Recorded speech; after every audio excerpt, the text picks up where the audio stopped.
نبی پاک صلی اللہ تعالیٰ علیہ وآلہ وسلم ارشاد فرماتے ہیں کہ جس بندے نے جمعہ کے دن اپنے والدین کی قبر کی زیارت کی،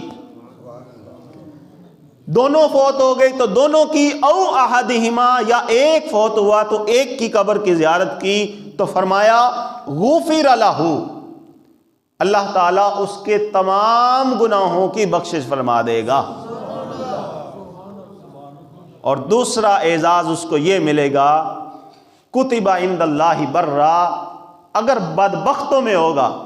اگر اس کا شمار جہنمیوں میں ہوا ہوگا، اگر وہ گناہگار ہوگا، تو والدین کی قبر کی زیارت کرنے کی وجہ سے اللہ تعالیٰ اس کو اپنے ولیوں میں شمار فرما لے گا۔ اللہ تعالیٰ اس بندے کو نیکوں میں شمار فرما لے گا۔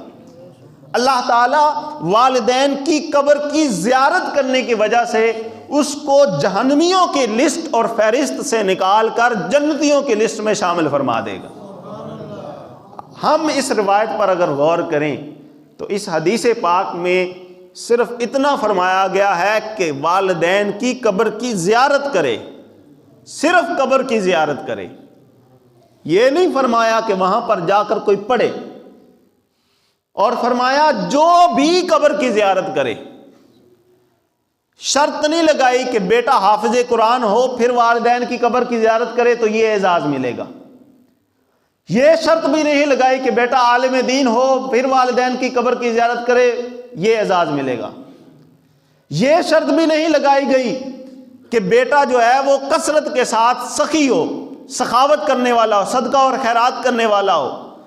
یہ بھی شرط نہیں لگائی گئی کہ وہ بہت بڑا حاجی ہو، بہت بڑا نمازی ہو، بہت بڑا ولی ہو، کوئی شرط نہیں لگائی۔ جو بھی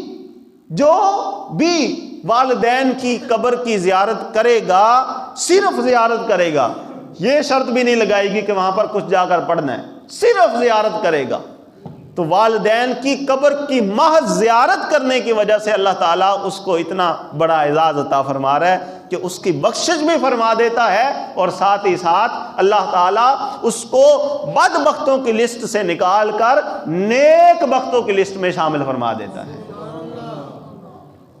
دین اسلام میں تو آسانیاں ہی بڑی ہیں،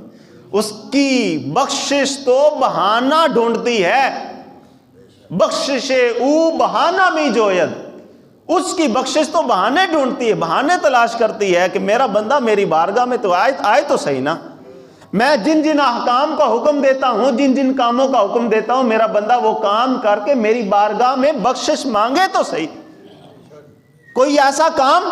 تو کرے صحیح کہ جس کی وجہ سے میں اس کی بخشش کر دوں، کیونکہ اس نے تو وعدہ فرمایا ہو نا محبوب سے، وَلَا سَوْفَ يُعْطِيكَ رَبُّكَ فَتَرْضَىٰ، محبوب آپ کا رب آپ کو آپ کی امت کے حوالے سے راضی فرما دے۔